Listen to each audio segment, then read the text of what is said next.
The Senate will come to order. The senators will take their seats. Those persons not entitled to the privileges of the floor will retire to the gallery.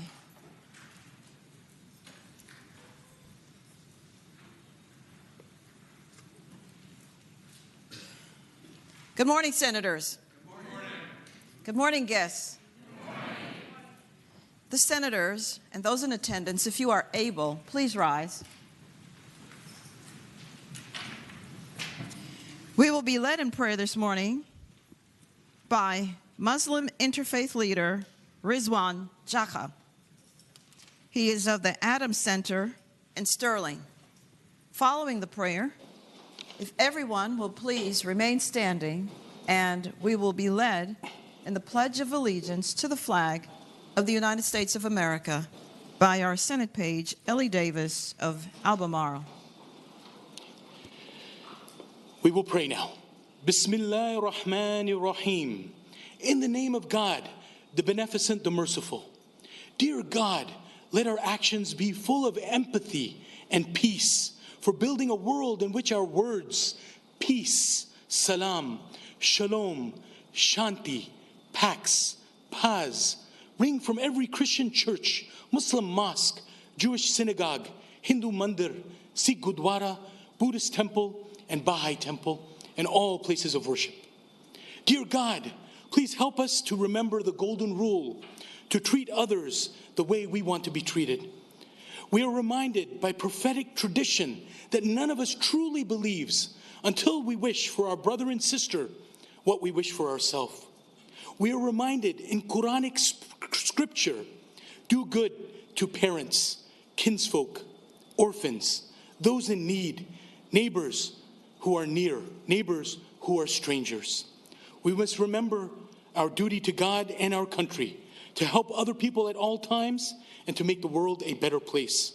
Oh God, help us to stand for justice, as we are told in Scripture to be upholders of justice and bearers of witness to truth. Oh God, help us to remember that you made us into nations and tribes so that we may know one another. Oh God, help us to remember we believe in civil liberties, religious freedom, and respect for people of all faiths, people of no specific faith tradition, and people of all backgrounds. Oh God, help us to pray to you in our journey to build a compassionate and prosperous Commonwealth of Virginia. May God bless and guide our state Senate, our state House, our state executive branch, our state staff, law enforcement, Virginia National Guard, U.S. military, and all their respective families. May God guide them and us all to do the best for Virginia and America. We appreciate all their leadership and sacrifice for the public good. May God bless the Commonwealth of Virginia. May God bless the United States of America. And may God bless the whole world. Peace be with you. Amen. Amen. I pledge allegiance to the flag of the United States of America and to the republic for which it stands, one nation, under God, indivisible, with liberty and justice for all.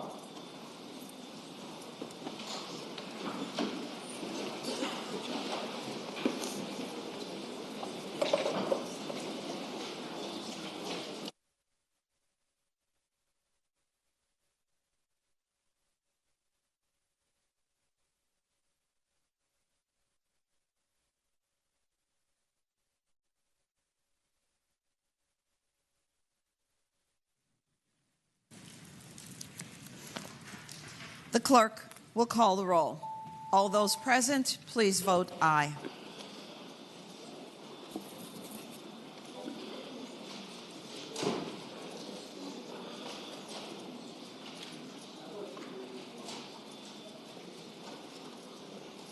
The clerk will close the roll. You have a quorum, Madam President. Senate Journal for Wednesday, February 7th, 2024. The senator from Chesterfield, Senator Hashmi, moves that the reading of the journal be waived. All in favor of waiving the reading of the journal will record their votes aye. Those opposed, no. Are the senators ready to vote? Have all the senators voted? Does any senator desire to change their vote? The clerk will close the roll. Ayes 37, noes 1. The reading of the journal is waived. The clerk will now report any communications from the House of Delegates. Chair recognizes the senator from Eastern Fairfax County, Senator Sorovel. Good morning, Madam President. Good morning. Afternoon. I'm sorry. It's afternoon, isn't it? I move to waive reading of the communication from the House of Delegates. The question is, shall the reading of the communication from the House be waived? Those in favor of waiving the reading will record their votes aye. Those opposed, no. Are the senators ready to vote? Have all the senators voted? Does any senator desire to change their vote? The clerk will close the roll. Ayes 36, noes 3. Ayes 36, noes 3. The reading of the communication from the House of Delegates is waived. The clerk will report any communications from the governor. We do not have any, Madam President. We have arrived at the time in our morning hour when we will discover who all of you wonderful-looking people are, our wonderful guests. And so the procedure normally is your senator will rise and tell us who you are. And please also rise at that time when your name or your group is called. And if you'll hold your applause, then I will speak, and then we will applaud you afterwards. And so with that, I call on the junior senator from Loudoun, Senator Perry. Senator Perry. Good morning, Madam President. Good morning. I rise for the purposes of an introduction. The senator has the floor. Madam President, it is my great honor and privilege to introduce to you all today Imam Rizwan Jaka. Imam Jaka, if you would please rise. Imam Jaka serves as a prominent figure of the Al-Dawlas Area Muslim Society, or the Adams Center, contributing not only to the spiritual well-being of its members, but also to fostering an environment of understanding, compassion, and unity. Imam Jaka's unwavering dedication to interfaith dialogue is inspiring, and how I come to know him because of his compassion throughout all of Loudoun County, and quite frankly, throughout all of the Northern Virginia area, Virginia, and actually around the world. Founded in his deep compassion for other human beings and his own lineage of relatives of different religions and ethnicities, Imam Jaka is a powerful example of faith in action every single day. He serves as a board member of the Interfaith Conference of Metro Washington, co-chair of the Muslim Jewish Advisory Council of Virginia, Maryland, and D.C., and on the board of advisors for faith-based information sharing and analysis organization, and puts on over 300 interfaith events every single year. For those of you who are counting, there's only 365 days in the entire year. Along with his wife and their 6 children, Imam Jaka lives in Loudoun County, where he is a very active member of the, something near and dear to my heart, the FBI Washington Field Office Arab Muslim Sikh Advisory Committee. He also is a member and serves on the Loudoun County School Board Ad Hoc Committee on Equity and the Loudoun NAACP. Joining Imam Jaka today in the gallery is his son, Mikhail. Mikhail, would you mind rising as well? Mikhail is one of his 6 children and is an Eagle Scout. He's also the current secretary of the Loudoun chapter of the NAACP and a graduate of the FBI Future Agents in Training program. Just like his father, he's taking an active role to contribute daily to the betterment of his community. I am incredibly grateful to Imam Jaka and Mikhail for all of their incredible work they do in our community and for being here with us this afternoon. And I hope all members of the Senate will join me in giving them a very warm welcome. Mr. Leader, good afternoon. Thank you for coming. And your son, the Eagle Scout, indeed. I'm not sure what else I could add to your many accomplishments, because there are quite a few. Thank you for the sacrifices you make in order to serve us. Senators, let us give them the warm welcome of their Senate.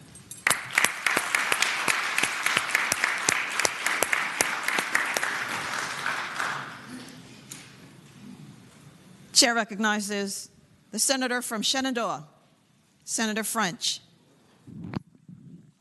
Thank you, Madam President. Madam President, I rise to draw attention to the Senate gallery. The senator has the floor.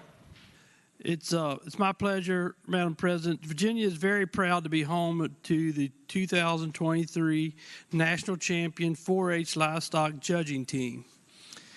And they are here with us today in the gallery. These youth competed in mid-November at the North American International Livestock Judging Contest in Louisville, Kentucky, against 121 contestants and 32 teams from across the United States.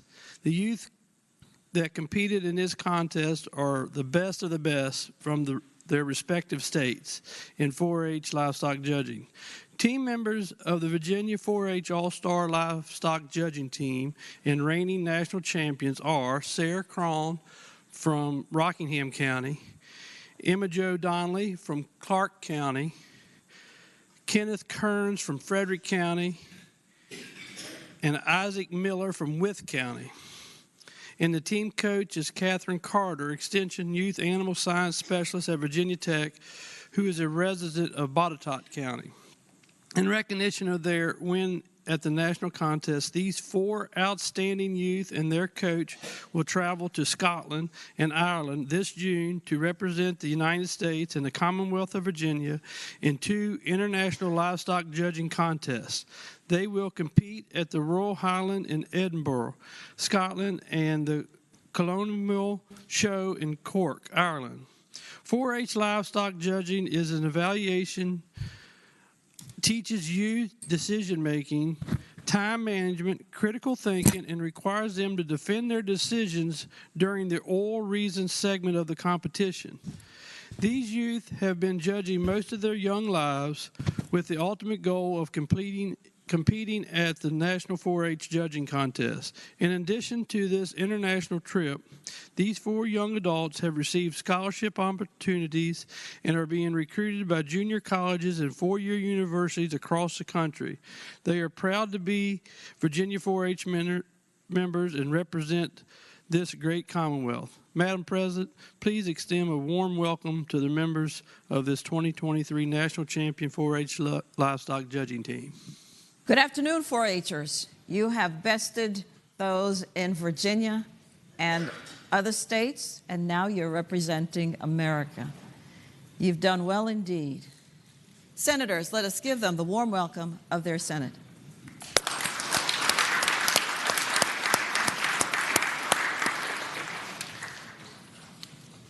Chair recognizes Senator Eben, the senator from Alexandria. Thank you, Madam President. I rise for an introduction. The senator may continue. Joining us today in the gallery are guests from Melwood, and they're with their Vice President of Government and Public Relations, Joellen Cosgrove. Melwood is a compassionate nonprofit dedicated to empowering individuals with disabilities through meaningful employment and transformative opportunities. Melwood was founded on three key principles: innovation, inclusion, and social good. Their community employment program was developed based on the philosophy that every person with a disability is capable of working competitively in their community when a suitable position and work environment is available. Currently, their integrated workforce is comprised of more than 800 people with disabilities and more than 400 typically abled workers, serving as a national model. And I know Senator Favola has been a big supporter of Melwood, though it's in my district. I want to introduce our guest from Melwood on her behalf and my behalf. So, Madam President, I ask that you extend our guest from Melwood the warm welcome of the Senate. Thank you for coming, and we're very grateful for what Melwood does. Indeed, meaningful employment is what all of us wish to have. All of us have purpose in life, and we're so grateful when we get to fulfill our God-given purpose. Thank you very much. Senators, let us give her the warm welcome of her Senate.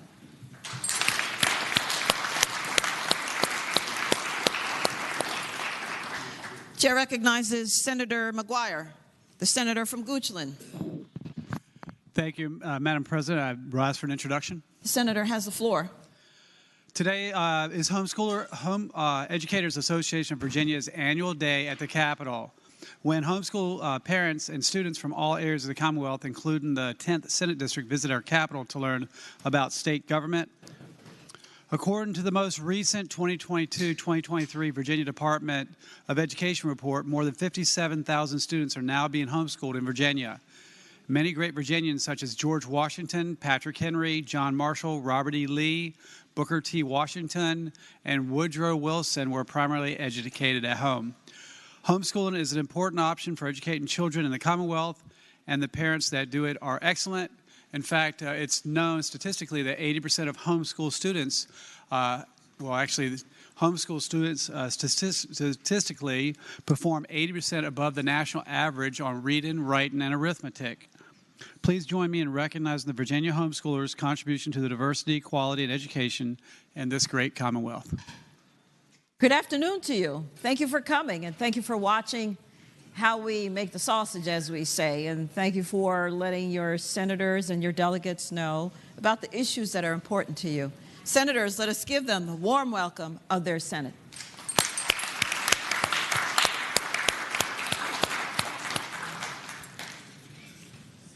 Chair recognizes Senator Marsden, the senior senator from Fairfax. Thank you, Madam President. I rise for an introduction. Senator has the floor. Thank you, Madam President. With us today are representatives of the beef, cattle, and dairy industry here in the Commonwealth of Virginia. The Virginia beef, cattle, and dairy industry are featured today as proud sponsors of lunches provided to members of the General Assembly, delegates, and senators, which they have done for many, many years since I've been here. These are two of the largest sectors of Virginia's agriculture. Collectively, the Cattlemen's Association and the Virginia State Dairymen's Association represent industries employing more than 50,000 people in occupations ranging from working the farms that are home to some 1.232 million cattle to the numerous value-added businesses for beef and milk products. Today's lunch features products produced right here on Virginia farms and processed by Virginia businesses. And these include the steaks, which were sourced in Virginia and further processed in the Shenandoah Valley. Today's milk is supplied by Mayola, a local dairy farmer-owned cooperative headquartered in Herndon, Virginia, with processing in Newport News and Strasburg, Virginia. Mayola farmers like Senator Timmy French work daily to implement sustainable solutions on their farms to produce more than 2.4 billion glasses of milk for local consumers each year. The ice cream is from Homestead Creamery, a farmer-owned creamery in Burt Chimney, Virginia, and the first aphid grant winners, recipients of the Virginia Department of Agriculture and Consumer Services. The potato chips are Route 11 chips located in Mount Jackson, Virginia, also an aphid grant recipient and made from potatoes grown on the Eastern Shore in Senator DeSteff's district and distributed through Valley Pike Market in Weir's Cave, Virginia. Together, the Virginia beef and dairy industries provide more than $14 billion to the state's economy through jobs, support of local businesses, exports, and productive land use. Cattle and dairy producers in Virginia are important contributors to a strong economy, food security, and a healthy environment, and are appreciative of the services each day the members of the State General Assembly provide the citizens of the Commonwealth of Virginia. Madam President, if we could give them a big thank you and a warm Senate welcome, I would be appreciative. Thank you. If you are here, please rise. I think they're still out there making the beef. I understand it's what's for dinner. We're very grateful for them coming, and we know that they provide so much in the way of employment and contributions to our tax base, and we wish them well. Senators, let us give them the warm welcome of their Senate.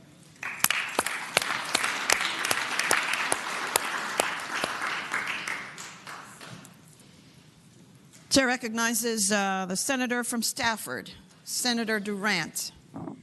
Thank you, Madam President. I rise for an introduction. The senator has the floor. Thank you. With us in the gallery today are students from Germanna Community College. I ask them to stand.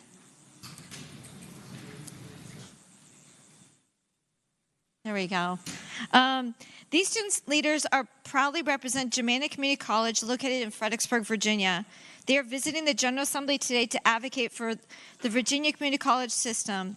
Statistically, Virginia's community college graduates stay and work in Virginia. An investment in our community colleges is an investment in Virginia's work talent.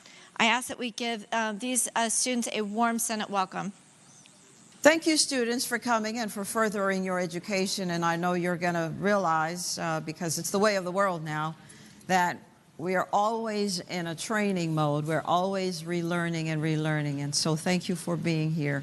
Senators, let us give them the warm welcome of their Senate.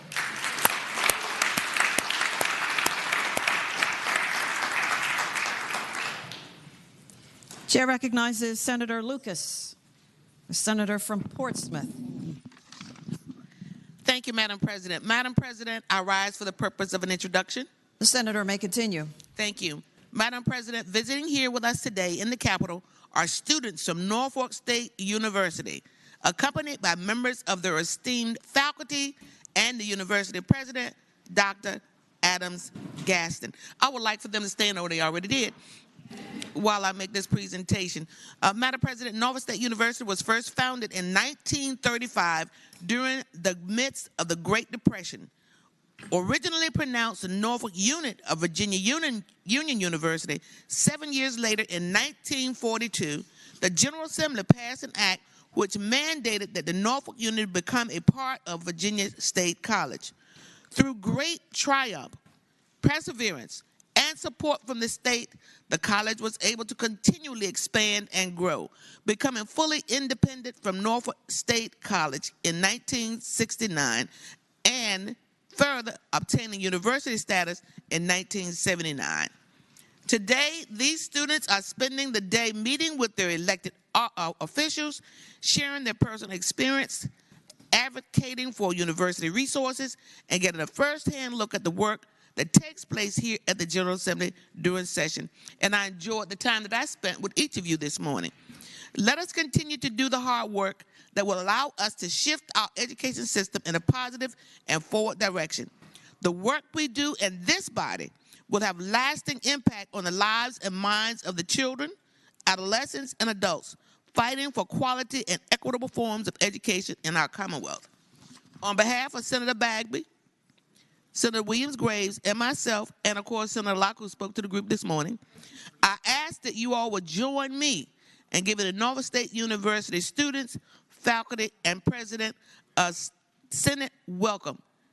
Behold the green and gold. Well, I was going to say that because I represented you when I was a delegate 22 years ago. And we're so grateful for you. Indeed, when a university is birthed during the Depression, how can it not succeed? Because you know if you can survive that, you can survive anything. And indeed, here you are, many decades later, still serving, still thriving, still attracting attention. Thank you very much for what you do. Thank you, Dr. Gaston. Thank you. Is it Alumni of the Year? Miss Alumni of the Year. So beautiful. Thank you, everyone, for coming and watching your senators and delegates in action. Senators, let us give them the warm welcome of their Senate.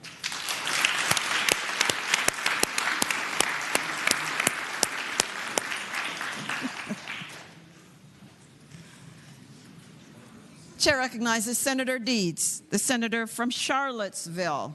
Madam President, I rise for an introduction. The senator may continue. Madam President, we have members of two groups from Charlottesville, the People's Coalition and FAR.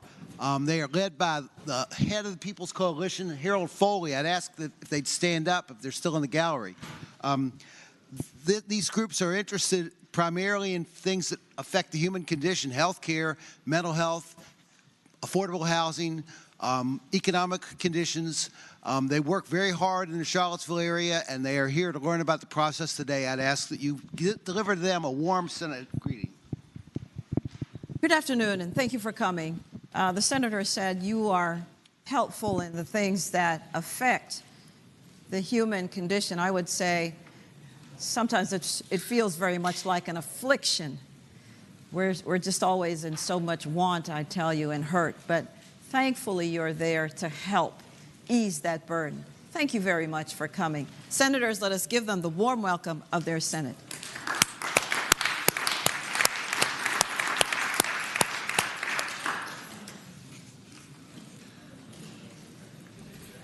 Chair recognizes the senator from Norfolk, Senator Williams-Graves. Thank you, Madam Chair. I rise for an introduction. The senator has the floor. Thank you, Madam Chair. Please join me in welcoming our friends from the Virginia Marine Association who are here to celebrate Port Day. The Virginia Maritime Association was organized in 1920 to promote, protect, and encourage international and domestic commerce through the port. The Senate will come to order. Through the courts of Virginia. With a membership of over 400 companies employing over 70,000 Virginians, the VMA continues to be the voice of the port for progressive development of our waterfront and Virginia's maritime industry. The VMA seeks and advocates for the continued growth of port-related commercial activity and plays a significant leadership role to ensure that Virginia remains competitive as it relates to waterborne commerce. The Virginia Maritime Association is the primary advocate for the interests of the maritime industry, developing solutions and opportunities for its membership and the Virginia ports. I'm not sure if they are in the gallery, but however, they have been in the building all morning visiting members and staff. Madam President, please join me in giving them a warm Senate welcome. If you are here, please rise. Well, we do know that indeed the maritime industry is very instrumental in the economy of Virginia, as is everything pertaining to the water, the watermen, the pilots, etc. So we're very grateful that they're there, and we wish their businesses well, because if they do well, Virginia does well. Senators, let us give them the warm welcome of their Senate.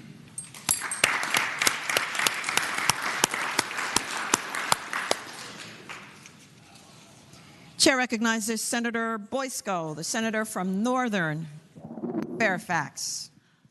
Good afternoon, Madam President. Good afternoon. I rise for an introduction. The senator may say on. Thank you, Madam President. Today is EV Day, and that means Electric Vehicle Day. We have a group here at the Capitol with their electric vehicles to talk about the benefits and the opportunities to express their interest and support for our EV infrastructure and for vehicles to get more people on the road. We know that Virginia's biggest carbon producer is automobiles, and we have the opportunity to make a change here. I want to ask you to give our advocates a warm Senate welcome and thank them for all that they're doing to try to make Virginia a better place for everyone. Thank you for coming, and thank you for letting us know about the EV space, the EV industry. Thank you for your advocacy. Certainly, we must hear all sides of every debate. Thank you again. Senators, let us give them the warm welcome of their Senate.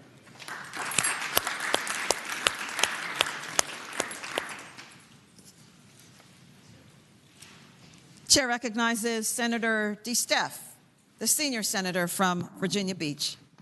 Good afternoon, Madam President. I rise for an introduction. The senator has the floor. Madam President, today in the gallery, I'd like to recognize that we have Deputy Secretary John Schiffler, who was former DEA for South America and Mexico, former Special Operations Drug Operations for the U.S. Today, he's Deputy Secretary of Public Safety. He's joined by Connie Meyer, Bruce Meyer, and Adam Bren. If we could recognize him in our gallery today. Madam President, thank you very much. Thank you. Thank you for coming. Thank you for what you do to keep us safe here in Virginia. Thank you for all the business that you do bring, Connie and Bruce. And so, senators, let us give them the warm welcome of their Senate.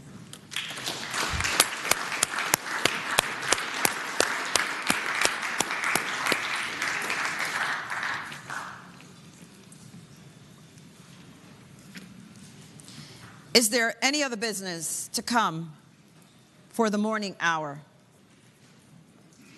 Chair recognizes Senator Locke, the senator from Hampton. Madam President, I don't know if they are here yet, but I rise for an introduction. The senator may continue. Madam President, I would like to introduce Dr. Willis Lonzer, who is a former general president of Alpha Phi Alpha Fraternity Incorporated. And he is also well known in the pharmaceutical industry and a Virginian. So if they are here, I would like to give him a warm Senate welcome. If you are here, please rise. Well, we've heard of your wonders and all that you have done in your life and for Virginia, so we're very grateful for you. Senators, let us give him, in absentia, the warm welcome of his Senate for the record.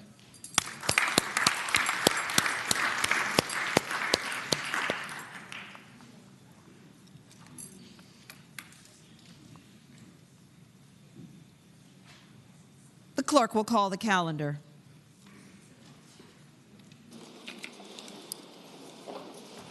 Regular calendar Senate bills on third reading. Senate Bill 360, ordered from the Committee on Commerce and Labor with a substitute. Chair recognizes the junior senator from Enrico, Senator Van Valkenburg.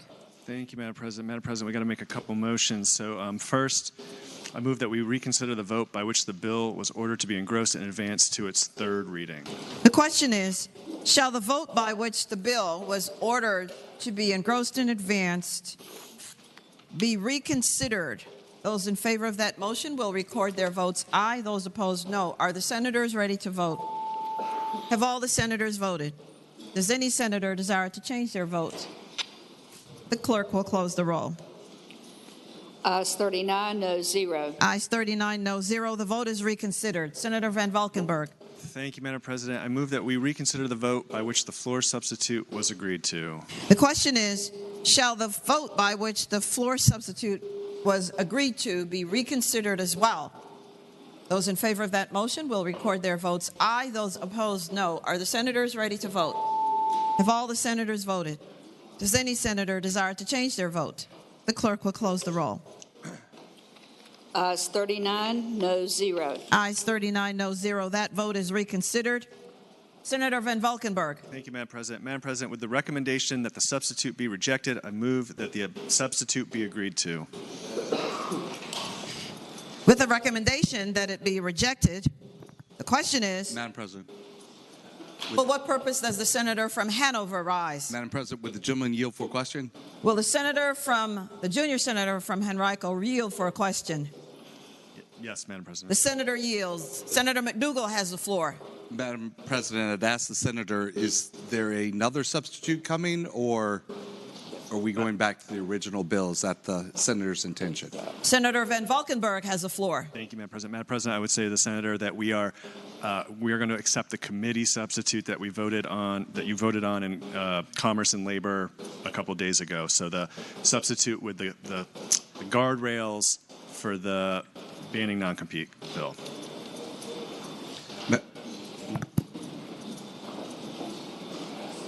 Senator McDougall. Madam President, would the senator yield for an additional question? Will the senator yield for an additional question? Madam President, I yield. Senator Van Valkenburg yields. Senator McDougall has the floor. Madam President, I'd ask the senator, so the committee substitute was more limited in nature and only applies to healthcare workers?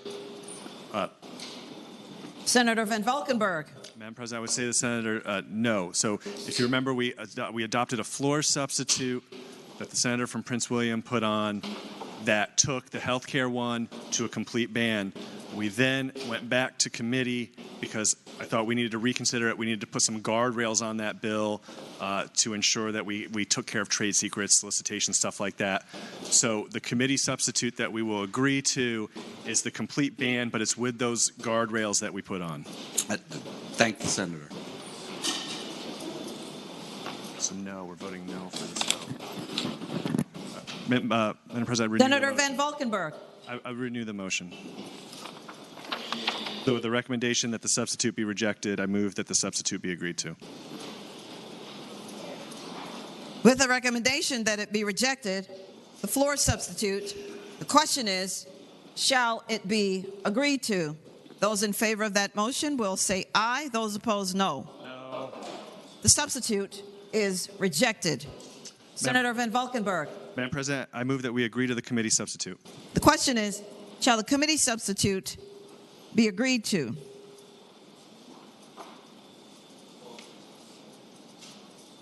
Those in favor of that motion will say aye. Aye. Those opposed, no. The substitute is agreed to. Senator Van Valkenburg. Madam President, I move that we engross in advance to its third reading. The question is, shall the bill now be engrossed in advance to its third reading? Those in favor will say aye. Aye. Those opposed, no. The bill is engrossed in advance to its third reading. Madam President, I move that we suspend the rules and dispense with the third constitutional reading. The question is, Madam President. For what purpose does the senator from Rockingham rise? To ask if the senator from Henrico would yield for a question before we vote on this dispensing with the third reading. Will Senator Van Valkenburg yield? I yield. The senator yields. Senator from Rockingham has the floor. Madam President, before we vote on this, I would ask whether if we dispense with the third constitutional reading, because we're going back to language that none of us have looked at for a while and some have not looked at, would the senator agree to take this by for the day once we get to the third reading? Madam President. Senator Van Valkenburg. Madam President, sure. Thank you. Is that a motion? Madam President, I move that we pass. Well, we have. We're I suspending. move that we suspend the rules and dispense with the third constitutional reading. The question is, shall the third constitutional reading be dispensed with and the rules suspended? Those in favor of that motion will record their votes aye. Those opposed, no. Are the senators ready to vote? Have all the senators voted? Does any senator desire to change their vote?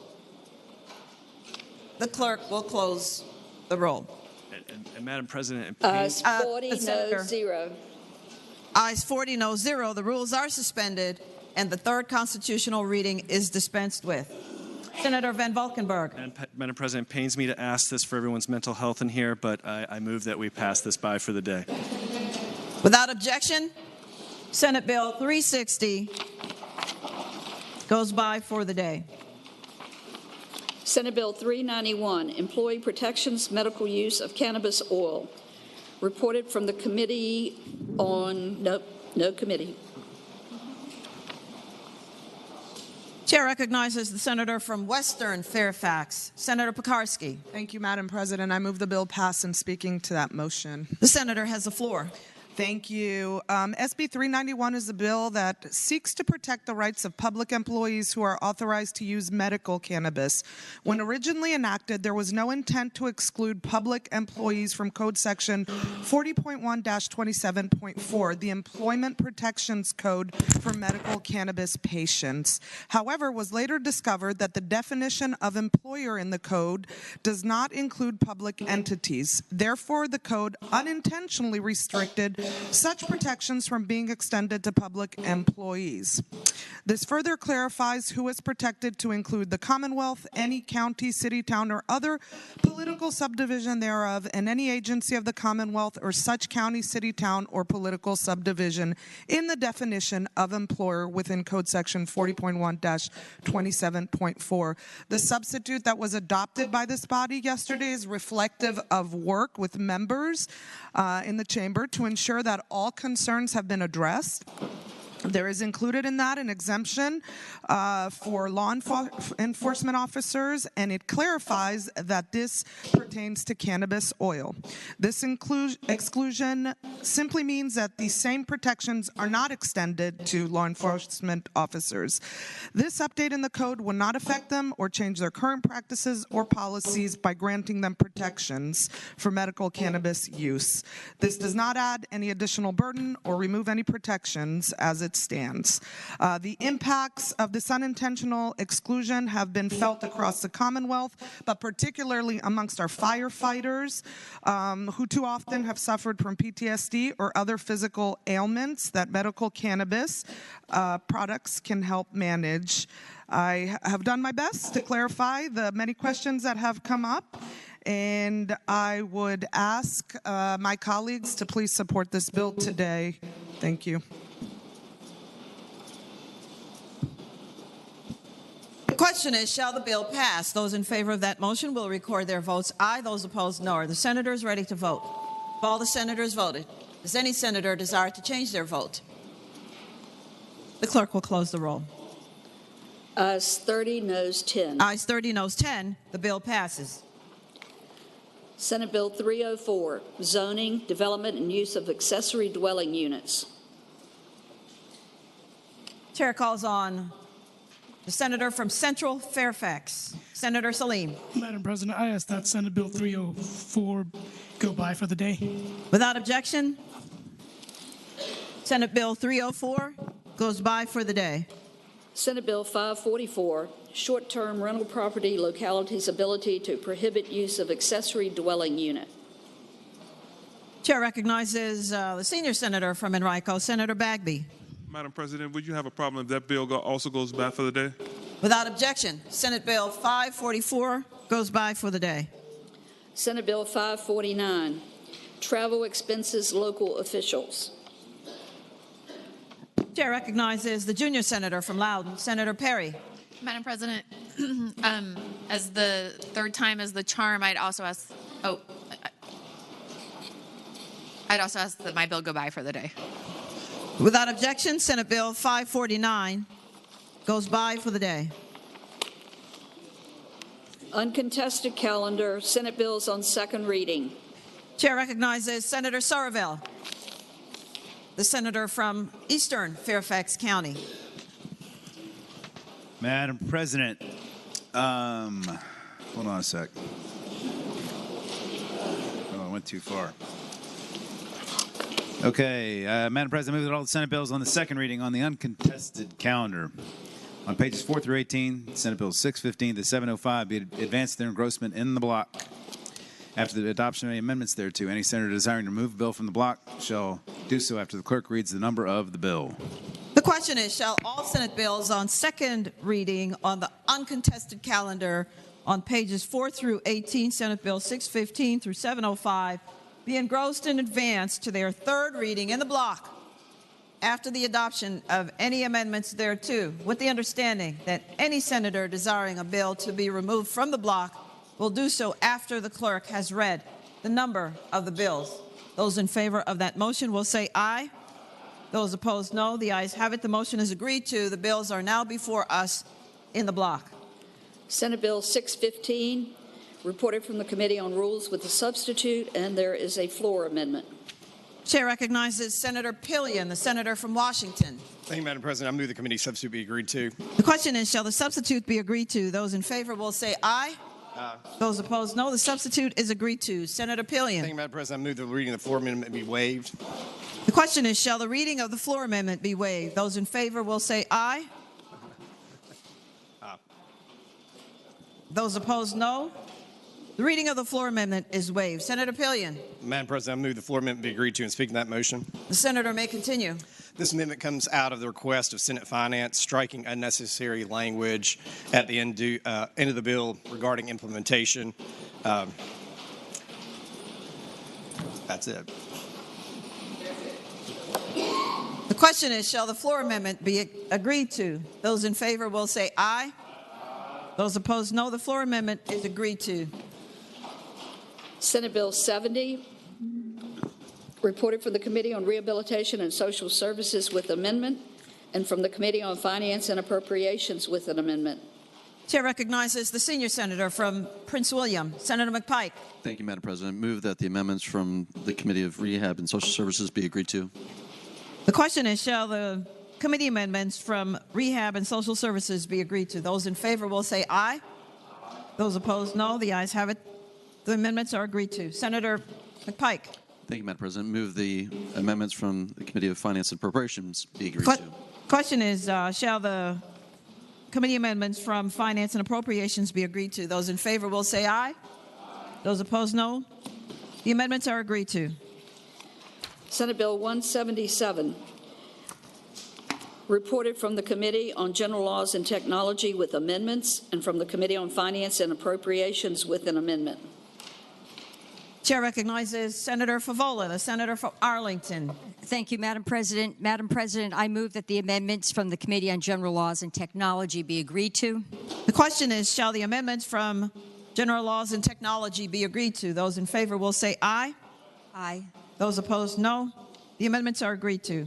Senator Favola. Thank you, Madam President. I move that the amendments from the Committee on Finance and Appropriations be agreed to. The question is, shall the Committee on Finance and Appropriations, that amendment be agreed to? Those in favor will say aye. Those opposed, no. The amendments are agreed to. Senate Bill 179, reported from the Committee on Education and Health with the substitute, and from the Committee on Finance and Appropriations. Again, Senator Favola. Thank you, Madam President. Madam President, I move that the substitute from the Committee on Education and Health be agreed to. The question is, shall that substitute be agreed to? Those in favor will say aye. Those opposed, no. The substitute is agreed to. Senate Bill 218, reported from the Committee on Finance and Appropriations with a substitute. Chair recognizes Senator Locke, the senator from Hampton. Madam President, I move that the committee substitute be agreed to. The question is, shall the substitute be agreed to? Those in favor will say aye. Those opposed, no. The substitute is agreed to. Senate Bill 248, reported from the Committee on Commerce and Labor with a substitute. Chair recognizes Senator McPike, the senior senator from Prince William. Thank you, Madam President. Move that the committee substitute be agreed to. The question is, shall the substitute be agreed to? Those in favor will say aye. Those opposed, no. The substitute is agreed to. Senate Bill 291, reported from the Committee on Finance and Appropriations. Senate Bill 313, reported from the Committee on Commerce and Labor with a substitute, and from the Committee on Finance and Appropriations. Chair recognizes Senator Van Valkenburg, the junior senator from Enrico. Thank you, Madam President. I move the committee substitute be agreed to. The question is, shall the substitute be agreed to? Those in favor will say aye.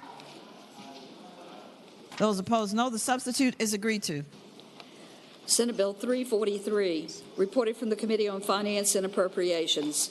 Senate Bill 344, reported from the Committee on General Laws and Technology with the substitute, and from the Committee on Finance and Appropriations with the substitute.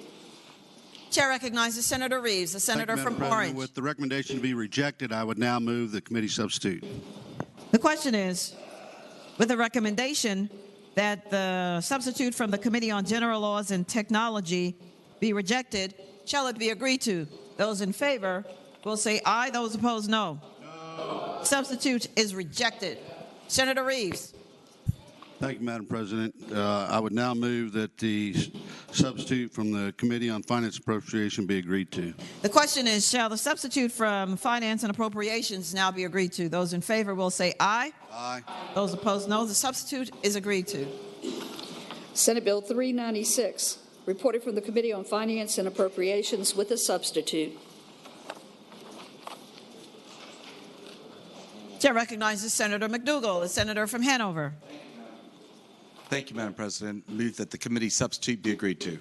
The question is, shall the committee substitute be agreed to? Those in favor will say aye. Those opposed, no. The substitute is agreed to. Senate Bill 399, reported from the Committee on Finance and Appropriations.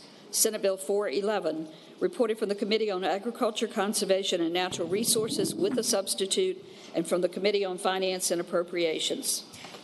Chair recognizes Senator Boysko, the senator from Northern Fairfax. Thank you, Madam President. I move the committee substitutes be accepted.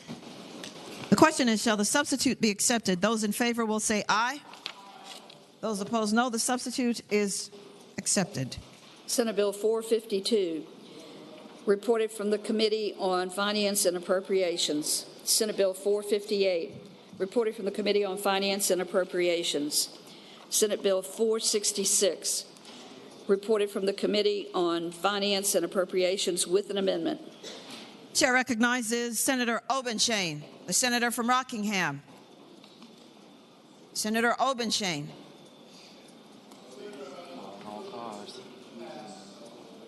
Madam President. Chair recognizes the senator from Hanover, Senator McDougall. I move the committee amendments be agreed to. The question is, shall the committee amendments be agreed to? Those in favor will say aye. Those opposed, no. The committee amendments are agreed to. Senate Bill 483, reported from the Committee on Finance and Appropriations. Senate Bill 540, reported from the Committee on Finance and Appropriations with an amendment. Chair recognizes Senator Bagby, the senior senator from Enrico. Thank you, Madam President. Madam President, I move that the committee amendments be agreed to. The question is, shall the committee amendments be agreed to? Those in favor will say aye. Those opposed, no. The committee amendments are agreed to. Senate Bill 541, reported from the Committee on Finance and Appropriations. Senate Bill 585, reported from the Committee on Finance and Appropriations with a substitute. Chair recognizes Senator Deeds, the senator from Charlottesville. Madam President, I move the substitute. Question is, shall the substitute be agreed to? Those in favor will say aye. Those opposed, no. The substitute is agreed to. Senate Bill 599, reported from the Committee on Finance and Appropriations with an amendment. Chair recognizes Senator Lucas, the senator from Portsmouth. Thank you, Madam President. Madam President, I move that the committee amendment be agreed to. The question is, shall the committee amendment be agreed to? Those in favor will say aye. Those opposed, no. The committee amendment is agreed to. Senate Bill 620, reported from the Committee on Education and Health with a substitute, and from the Committee on Finance and Appropriations. Chair recognizes again the senator from Washington, Senator Pillion. Move the committee substitute be agreed to. Question is, shall the committee substitute be agreed to? Those in favor will say aye. Those opposed, no. The substitute is agreed to. Senate Bill 649, reported from the Committee on Finance and Appropriations with a substitute. Chair recognizes Senator Salim, senator from Central Fairfax. Madam President, I ask that the committee substitute be agreed to. The question is, shall the substitute be agreed to? Those in favor will say aye. Those opposed, no. The substitute is agreed to. Senate Bill 660, reported from the Committee on Commerce and Labor with amendments. Chair recognizes Senator Carol Foy, the senator from Prince William. Thank you, Madam President. I move the committee amendments. The question is, shall the committee amendments be accepted? Those in favor will say aye. Those opposed, no. The committee amendments are agreed to. Senate Bill 673, reported from the Committee on Agriculture, Conservation, and Natural Resources with amendments, and from the Committee on Finance and Appropriations. Chair recognizes Senator Stewart, the senator from King George. Thank you, Madam President. I move the amendments from the Agriculture Committee be adopted. The question is, shall the amendments from the Agriculture, Conservation, and Natural Resources Committee be agreed to? Those in favor will say aye. Those opposed, no. The committee amendments are agreed to. Senate Bill 679, reported from the Committee on Local Government with a substitute, and from the Committee on Finance and Appropriations. Chair recognizes Senator Head, the senator from Botetourt. Thank you, Madam President. I move the committee substitute from the Committee on Local Government be agreed to. The question is, shall the substitute be agreed to? Those in favor will say aye. Those opposed, no. The substitute is agreed to. Senate Bill 692, reported from the Committee on Privileges and Elections with an amendment. Chair recognizes the junior senator from Loudoun, Senator Perry. Madam President, I move the committee amendments be agreed to. Question is, shall the committee amendments be agreed to? Those in favor will say aye. Those opposed, no. The committee amendments are agreed to. Senate Bill 705, reported from the Committee on Commerce and Labor.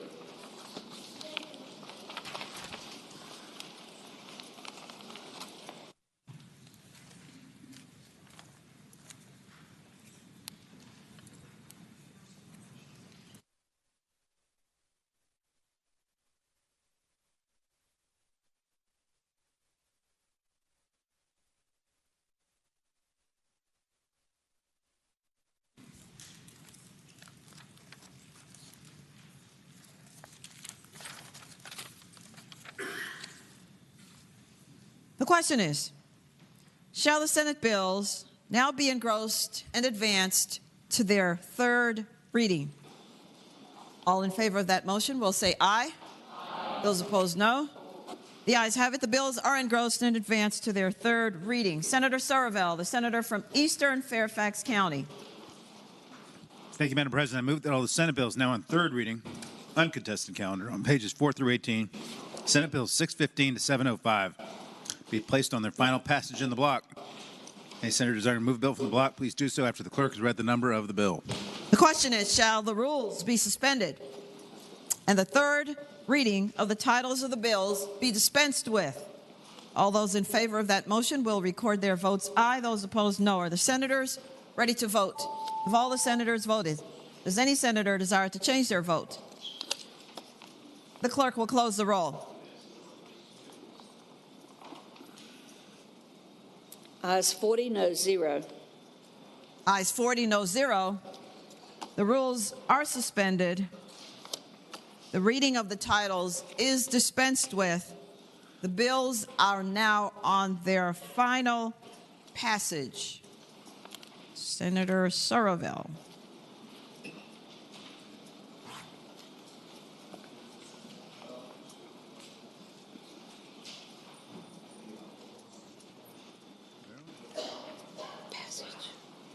Madam President, I thought I already made the motion. Oh, I've suspended the rules. Okay. I see. Madam President, I move that all the Senate bills now on third reading, uncontested calendar on pages 4 through 18, Senate Bill 615 to 705 be placed in their final passage on the block. Any senator desiring to move a bill from the block, please do so after the clerk has read the number of the bill.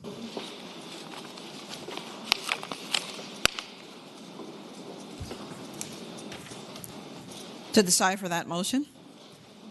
The question is, shall the Senate bills on the uncontested calendar, third reading, pages 4 through 18, Senate Bill 615 through Senate Bill 705, be placed upon their final passage in the block, with the understanding that any senator desiring a bill to be removed from the block will do so after the clerk has read the number of the bills?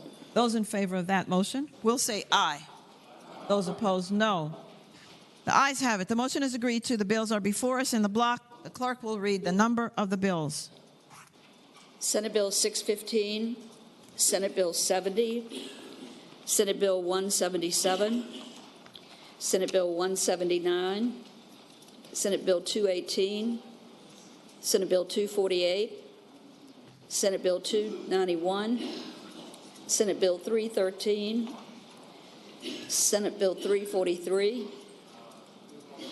Senate Bill 344, Senate Bill 396, Senate Bill 399, Senate Bill 411, Senate Bill 452, Senate Bill 458, Senate Bill 466, Senate Bill 483, Senate Bill 540. Madam Chair. For what Madam purpose does the senator from Tazewell rise? Could Senate Bill 540 and Senate Bill 541 be pulled from the block?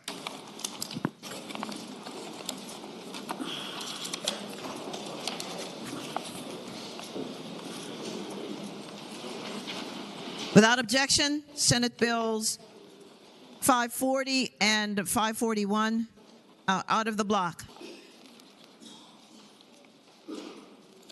Senate Bill 585, Senate Bill 599, Senate Bill 620, Senate Bill 649, Senate Bill 660, Senate Bill 673, Senate Bill 679, Senate Bill 692, and Senate Bill 705.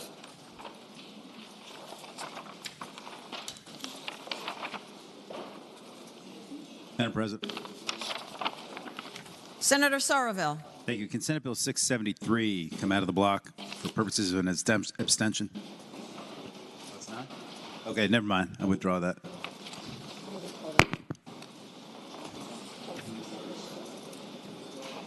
It's out of the block. It's okay. We'll fix it. Okay.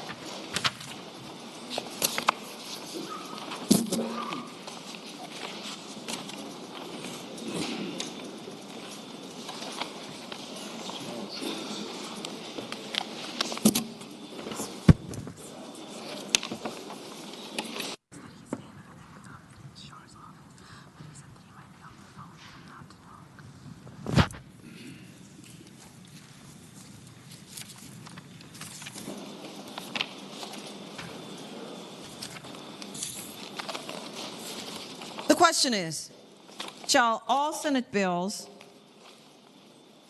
in the block pass? That is, all bills except for Senate Bill 540 and 541, both on page 12. All in favor of passage of the bills in the block will record their votes aye. Those opposed, no. Are the senators ready to vote? Have all the senators voted? Does any senator desire to change their vote? The clerk will close the roll. Ayes 40, no 0. Ayes 40, no 0. The bills in the block pass.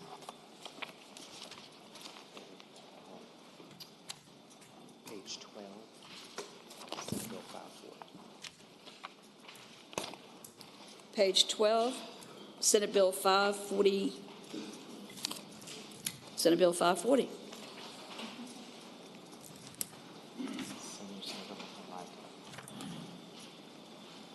Chair recognizes the senior senator from Henrico, Senator Bagby. Thank you, Madam President. Madam President, SB 540.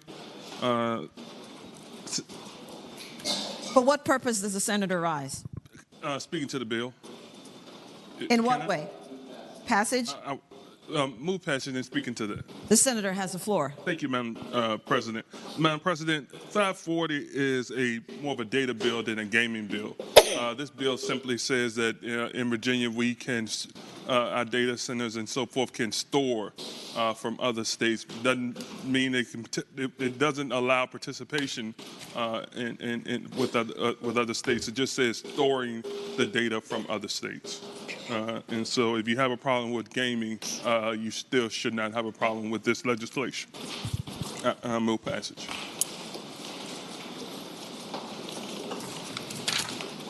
The question is, shall the bill pass? Madam President, Chair recognizes Senator McPike, the senior senator from Prince William. will the senator yield for a question? Will Senator Bagby yield for a question? I yield. Senator yields. Senator McPike has the floor. Thank you. I want to make sure that the body understands it, and so because there might be some confusion, it's my understanding, and the senator can help clarify this, that when we went through the committee, it's essentially right now the code could be interpreted that a data center, because it has on its servers gaming data and gambling data from another state, storing that in a data center that's housed in Virginia.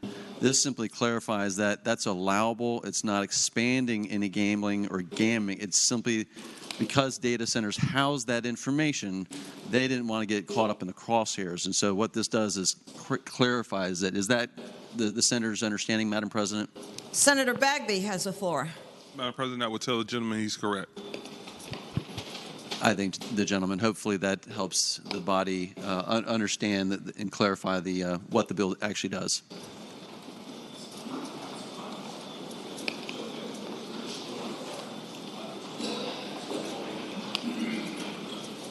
The question is, shall the bill pass? Those in favor of that motion will record their votes aye. Those opposed, no. Are the senators ready to vote? Have all the senators voted? Does any senator desire to change their vote? The clerk will close the roll. Ayes 40, no 0. Ayes 40, no 0. The bill passes. Senate Bill 541. Again, Senator Bagby. Thank you, Madam President. Madam President, I move passage and speaking to that. Senator has the floor. Thank you, Madam President. Now, if you don't like gaming, this is the bill for you. It removes Richmond from consideration. I think this one should be 40-0. Move passage, Madam President. The question is, shall the bill pass? Those in favor of that motion will record their votes aye. Those opposed, no. Are the senators ready to vote? Have all the senators voted? Does any senator desire to change their vote? The clerk will close the roll. Ayes 40, no 0. Ayes 40, no 0. The bill passes.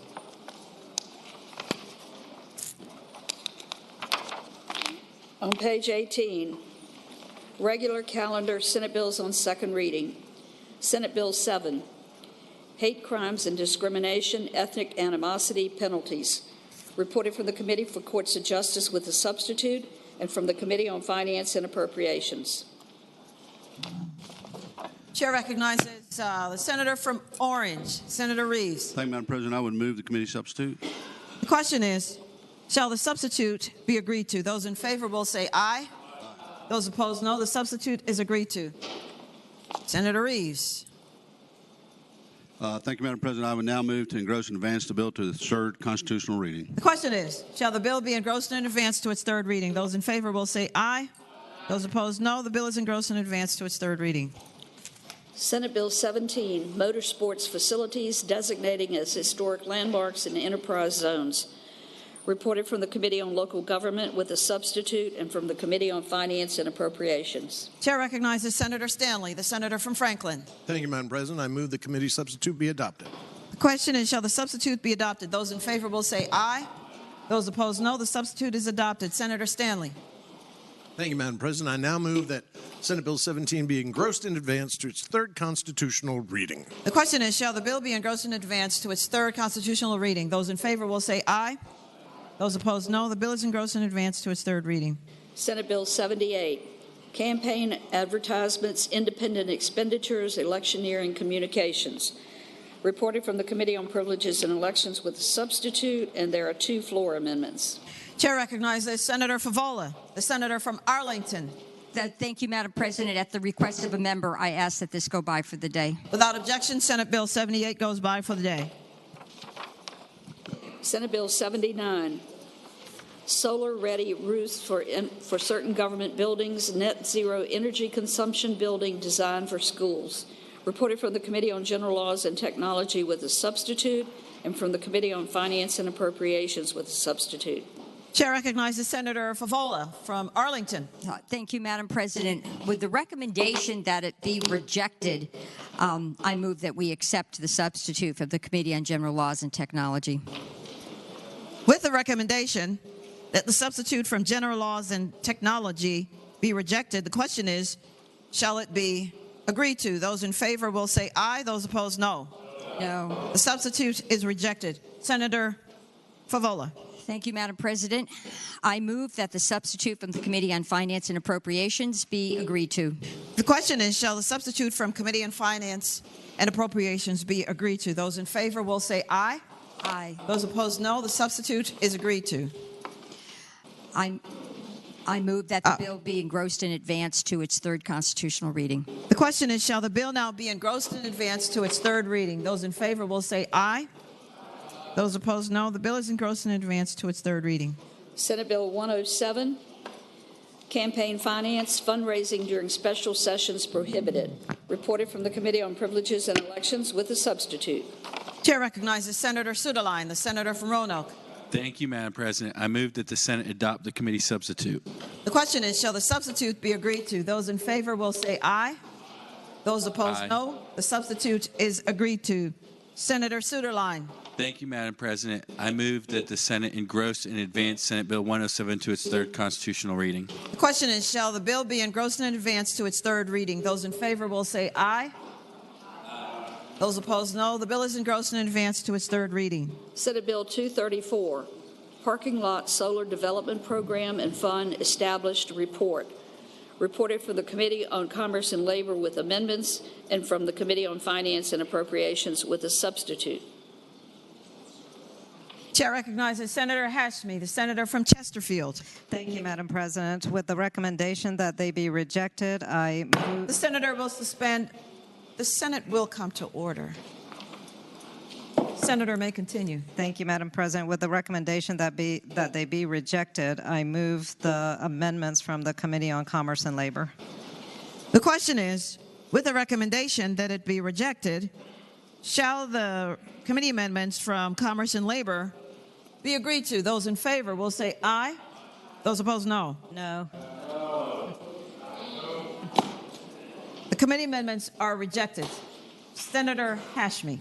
Thank you, Madam President. I now move that the substitute from the Committee on Finance and Appropriations be agreed to. The question is, shall the substitute from Finance and Appropriations now be agreed to? Those in favor will say aye. Aye. Those opposed, no. The substitute is agreed to. Senator Hashmi. I now move that SB 234 be engrossed in advance to its third reading. The question is, shall the bill now be engrossed in advance to its third reading? Those in favor will say aye. Those opposed, no. The bill is engrossed in advance to its third reading. Senate Bill 280, health care decision-making end-of-life penalties. Reported from the Committee on Education and Health with a substitute, and from the Committee on Finance and Appropriations. Again, Senator Hashmi. Thank you, Madam President. I move that the committee substitute from Education and Health be agreed to. The question is, shall the substitute be agreed to? Those in favor will say aye. Aye. Those opposed, no. The substitute is agreed to. Senator Hashmi. I move that SB 280 be engrossed in advance to its third reading. The question is, shall the bill be engrossed in advance to its third reading? Those in favor will say aye.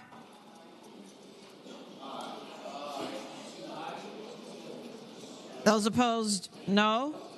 The substitute is agreed to. The bill is engrossed in advance to its third reading.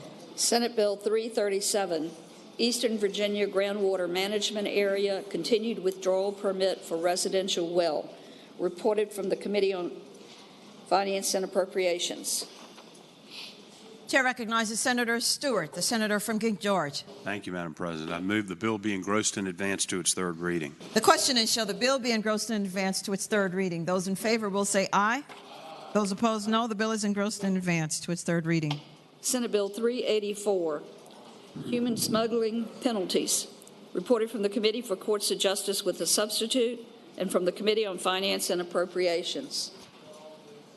Chair recognizes Senator Sturtevant, the senator from Colonial Heights. Thank you, Madam President. I move the committee substitute be agreed to. The question is, shall the substitute be agreed to? Those in favor will say aye. Aye. Those opposed, no. The substitute is agreed to. Senator Sturtevant. Madam President, I move that we engross and advance the bill to its third constitutional reading. The question is, shall the bill now be engrossed and advanced to its third reading? Those in favor will say aye.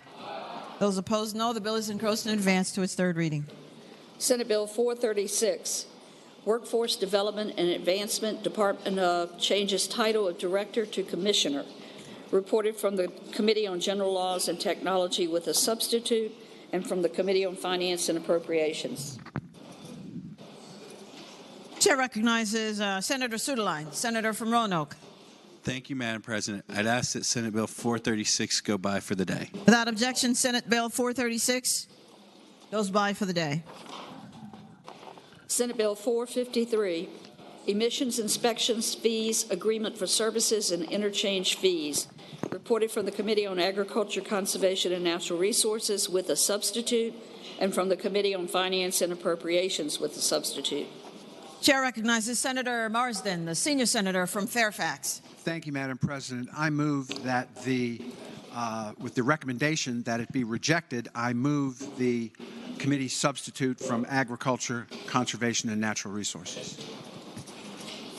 With a recommendation that the substitute from the Committee on Agriculture, Conservation, and Natural Resources be rejected, the question is, shall the committee amendments substitute be agreed to? Those in favor will say aye. Those opposed, no. No. The substitute is rejected. Senator Marsden. Thank you, Madam President. I now move that the substitute from the Committee on Finance and Appropriations be agreed to. The question is, shall the substitute from Committee on Finance and Appropriations be agreed to? Those in favor will say aye.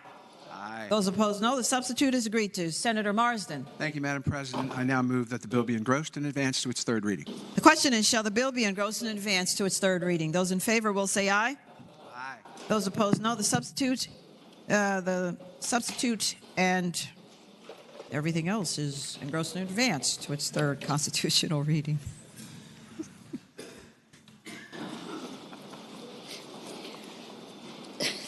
Senate Bill 535, School Crossing Zones, expands definition of zones to include areas surrounding schools, etc. Reported from the Committee on Transportation with an amendment and from the Committee on Finance and Appropriations.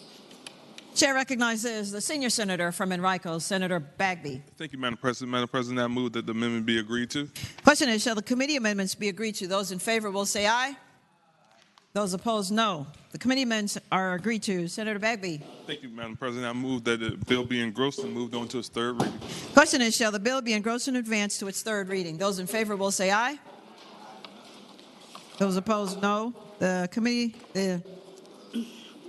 bill is engrossed and advanced to its third reading. Senate Bill 584, General Services Board established. Reported from the Committee on Finance and Appropriations with amendments. Chair recognizes Senator Deeds, the senator from Charlottesville. Madam President, I move that the committee amendments be agreed to. The question is, shall the committee amendments be agreed to? Those in favor will say aye. Aye. Those opposed, no. The committee amendments are agreed to. Senator Deeds. Madam President, I move that the bill be engrossed and advanced to its third reading. The question is, shall the bill be engrossed and advanced to its third reading? Those in favor will say aye. Aye. Those opposed, no. The bill is engrossed and advanced to its third reading. Senate Bill 628, Casino Gambling Eligible Host Cities. Reported from the Committee on Finance and Appropriations with a substitute. Chair recognizes Senator Aird, the senator from Petersburg. Madam Chair, I move the committee substitute. The question is, shall the substitute be accepted? Those in favor will say aye. Those opposed, no. The substitute is accepted. Senator Aird. Madam President, I move the bill be engrossed and passed on to its third reading. The question is, shall the bill be engrossed and advanced to its third reading? Those in favor will say aye. Those opposed, no. The bill is engrossed and advanced to its third reading.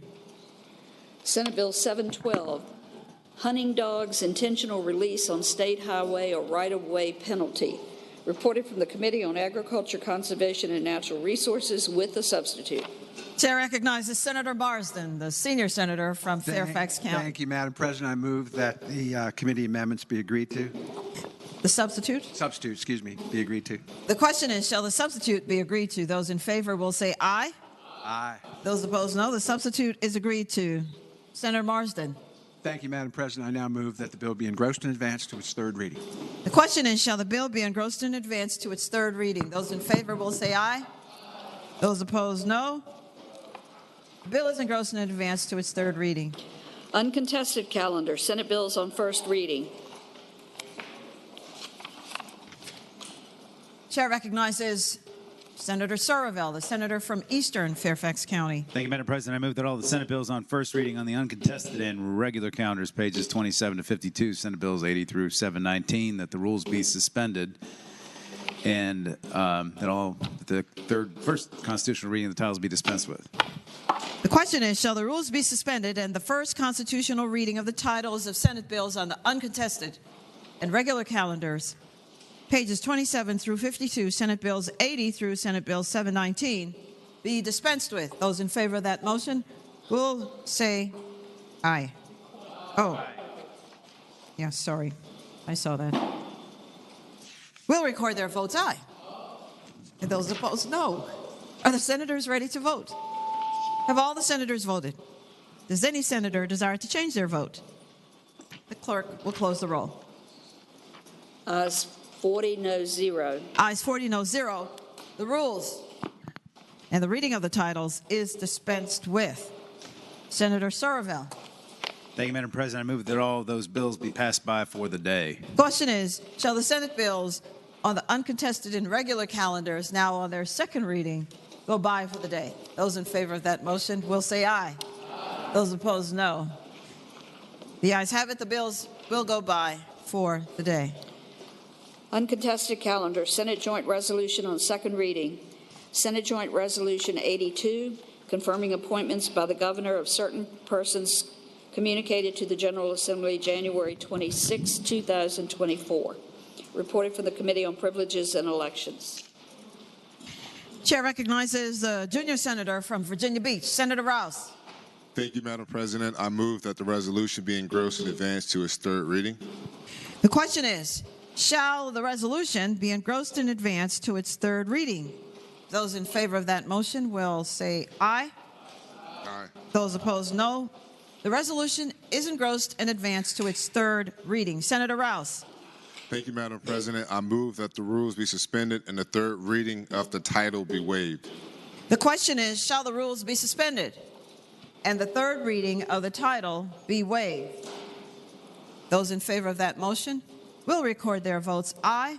Those opposed, no. Are the senators ready to vote? Have all the senators voted?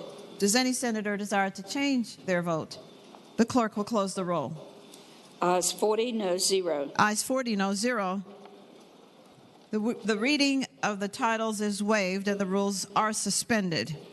Senator Rouse. Thank you, Madam President. I move that the resolution be agreed to, and speaking to that motion. The senator has the floor.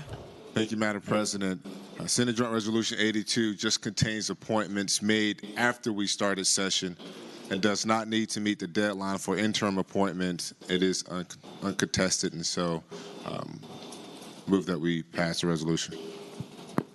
The question is, shall Senate Joint Resolution 82 be agreed to? Those in favor of that motion will record their votes aye. Those opposed, no. Are the senators ready to vote? Have all the senators voted? Does any senator desire to change their vote? The clerk will close the roll. Ayes 40, no 0. Ayes 40, no 0. The resolution is agreed to. Memorial resolutions.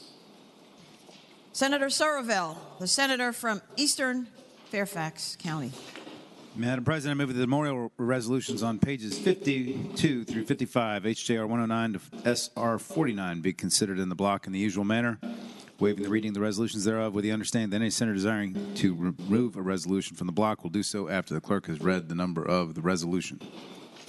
The question is, shall the memorial resolutions on pages 52 through 55, House Joint Resolution 109 through Senate Resolution 49, be considered in the block in the usual manner, waiving the reading of the resolutions thereof, with the understanding that any senator desiring a resolution to be removed from the block will do so after the clerk has read the title of the resolutions. Those in favor of that motion will say aye. Those opposed, no. The ayes have it. The motion is agreed to. The resolutions are before us in the block. The clerk will read the titles of the memorial resolutions. House Joint Resolution 109, celebrating the life of John R. Griffith. House Joint Resolution 110, celebrating the life of Gloria Randolph King. House Joint Resolution 111, celebrating the life of Gina Elizabeth Kohler. House Joint Resolution 112, celebrating the life of Richard Henry Wild Dillard. House Joint Resolution 115, celebrating the life of Douglas Durrell Monroe, Jr.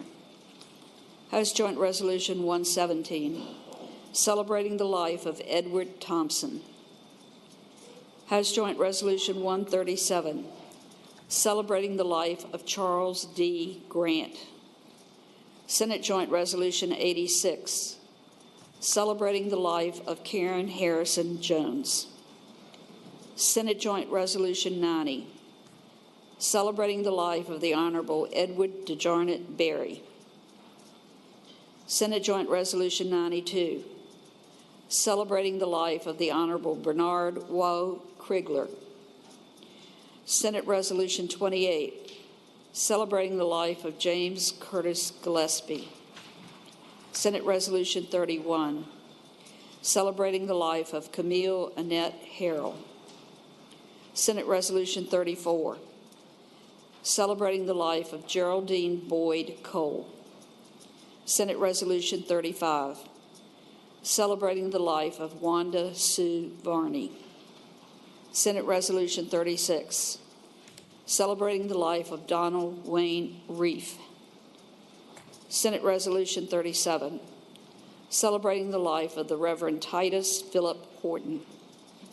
Senate Resolution 38, celebrating the life of James Samuel Gillespie, Jr. Senate Resolution 39, celebrating the life of Barnabas Dittner. Senate Resolution 40, celebrating the life of Joan Simpkins Jett. Senate Resolution 41, celebrating the life of Sean Schwartz. Senate Resolution 43, celebrating the lives of Omer Marimi and Alicia Wade. Senate Resolution 46, celebrating the life of Rocky S. Wood. Senate Resolution 47, celebrating the life of Rachel Gail Davis Folks. Senate Resolution 48, celebrating the life of Jack D. Cole, DDS.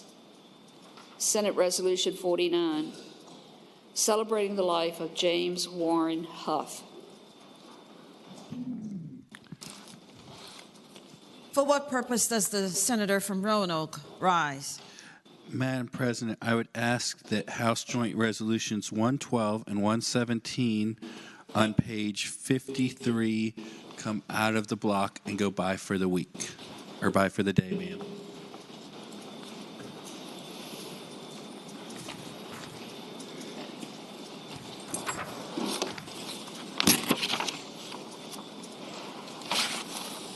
Without objection, House Joint Resolutions 112 and 117 on page 53 are out of the block and by for the day.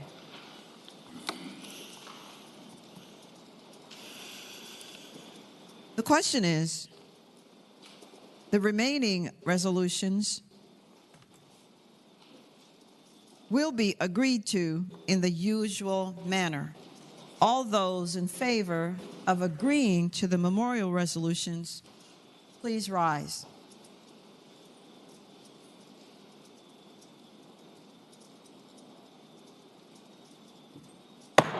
The resolutions are agreed to. Commending resolutions. Chair recognizes the senator from Eastern Fairfax County, Senator Surville. Madam President, I move that all the commending resolutions on pages 55 to 59, HJR 102 to SR 50 be considered in the block by a voice vote, waiving the reading of the resolutions with the understanding that any senator desiring to move a resolution from the block shall do so after the clerk has read the number of the resolution.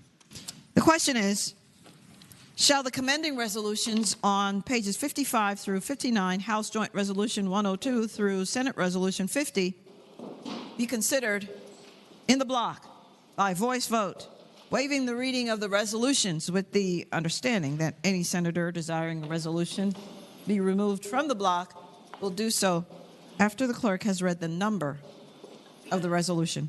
All in favor of the motion will say aye. Those opposed, no. The ayes have it. The motion is agreed to. The resolutions are before us in the block. The clerk will read the numbers of the resolutions. House Joint Resolutions 102, 103, 104, 105, 106, 107, 108, 113, 114, 116, 118, 119, 121, 122, 123, 124, Senate Joint Resolution 81, 83, 84, 85, 87, 89, 91, 93, Senate Resolution 6, 26, Senate Resolution 27, Senate Resolution 29, Senate Resolution 30, Senate Resolution 32, Senate Resolution 33, Senate Resolution 42, Senate Resolution 44, Senate Resolution 45, Senate Resolution 50,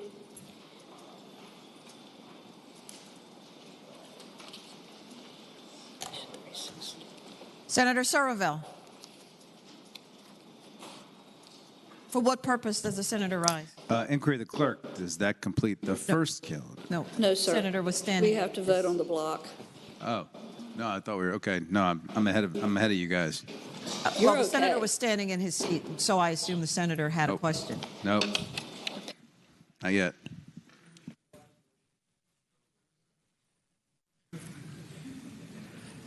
The question is, shall the resolutions be agreed to?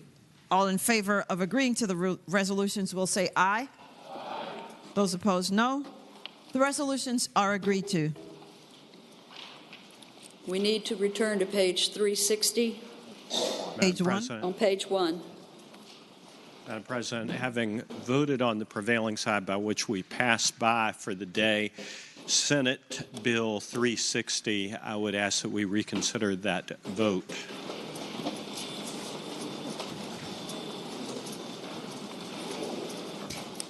The senator, we did not vote on passing. Yeah, we did. Did we? Yeah. Well, I passed it without objection, so. All right. The question is, shall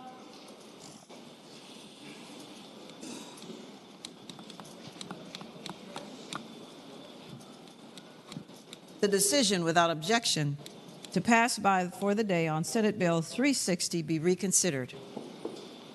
Those in favor of that motion will record their votes aye. Those opposed, no. Are the senators ready to vote? Have all the senators voted? Does any senator desire to change their vote?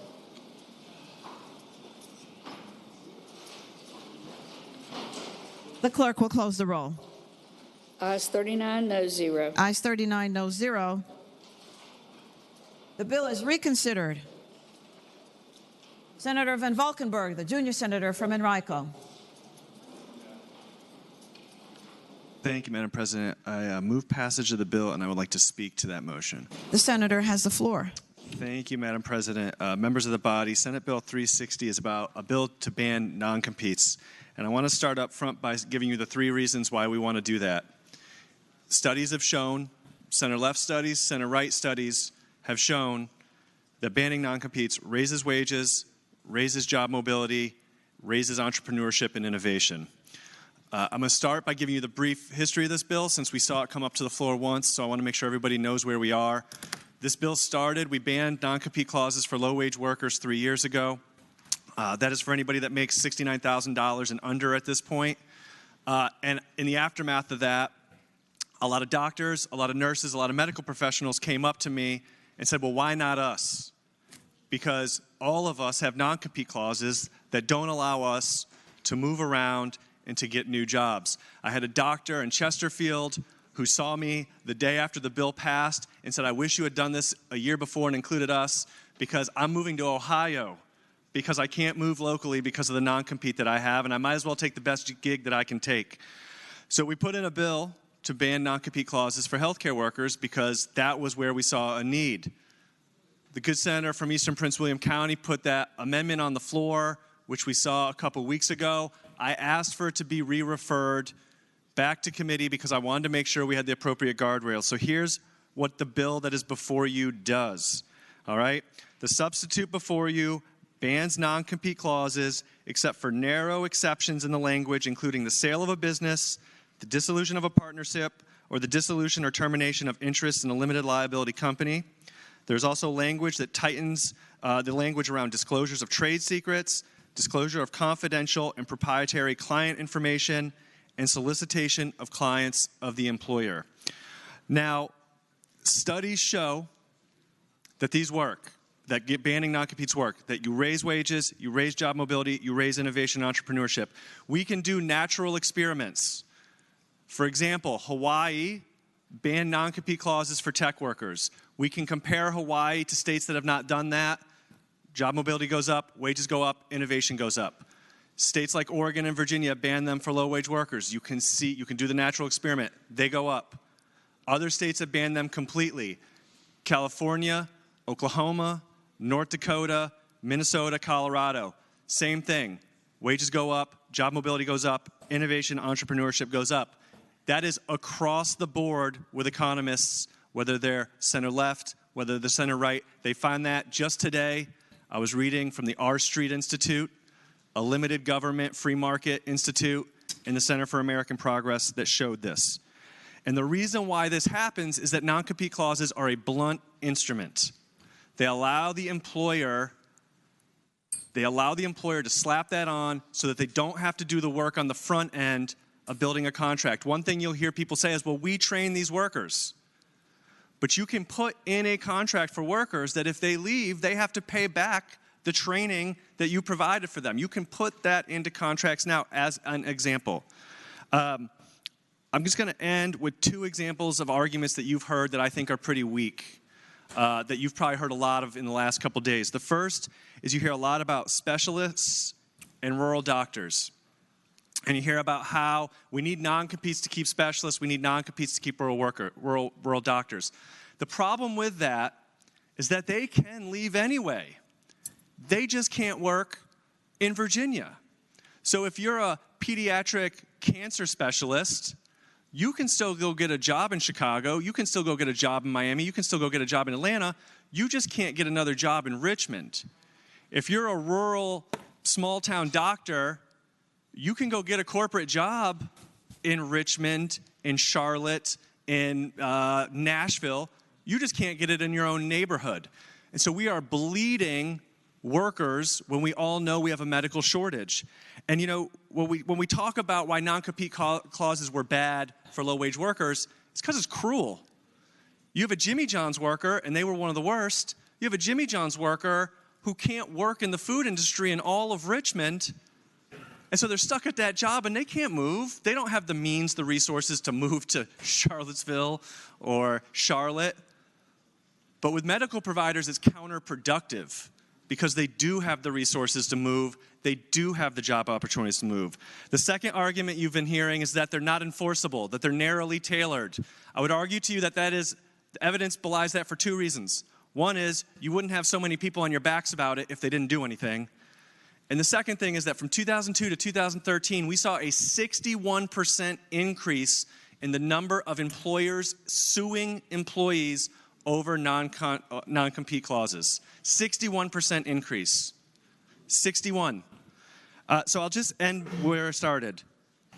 We know non-compete clauses banning them cause wages to go up, job mobility to go up, entrepreneurship to go up. They're good for employees. They're good for markets. The only folks who are asking you to not vote for this bill are corporate conglomerates.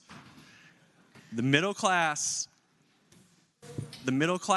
benefits by banning non-competes. Your local economy benefits from banning non-competes, right? The wages of the people in your districts benefit from banning non-competes. And so I would ask you to pass the bill. Chair recognizes Senator Obenshain, the senator from Rockingham. Madam President, I speak to the bill. The senator has the floor. As a member of the middle class, I'm proud to stand up and speak in opposition to this. In all seriousness, we have a great thing going in Virginia. We have a strong economy. We have companies that are moving their headquarters into the Commonwealth of Virginia. We have some exciting developments that are providing opportunity for middle-class Virginians all over the Commonwealth. And right now, 46 states allow non-competes. 46 states. There are 4 states that have taken the step of an outright ban on non-competes. Now, 2 are states that are experiencing great loss of their big corporate citizens, the industry that is providing jobs, California and Michigan. I do not want our economic development trends to mirror those of California and Michigan. They are losing industry, losing business, and losing jobs at a rate that is deeply disturbing and is causing a lot of those middle-class Californians and a lot of those middle-class Michiganders to leave those states and to go to states with robust economies. Then you've got also North Dakota and Oklahoma. While I've heard my friend from the junior senator from Henrico cite those as examples of deep red states that have taken this plunge, I would say neither of those states are experiencing robust economic development. They are not experiencing the kind of economic growth that we want to see here in the Commonwealth of Virginia. We want to make sure that we are providing those opportunities. I will tell you that in 2020, just 2, 3, 4 years ago, gosh, time flies, doesn't it? But 4 years ago, we passed the legislation prohibiting non-competes for low-wage earners. And frankly, that's pretty consistent with the state of the law in the Commonwealth of Virginia, for non-competes are highly disfavored by the courts in the Commonwealth. That is working, and it is preventing companies from imposing non-competes where they really don't have any real incentive or reason to do so.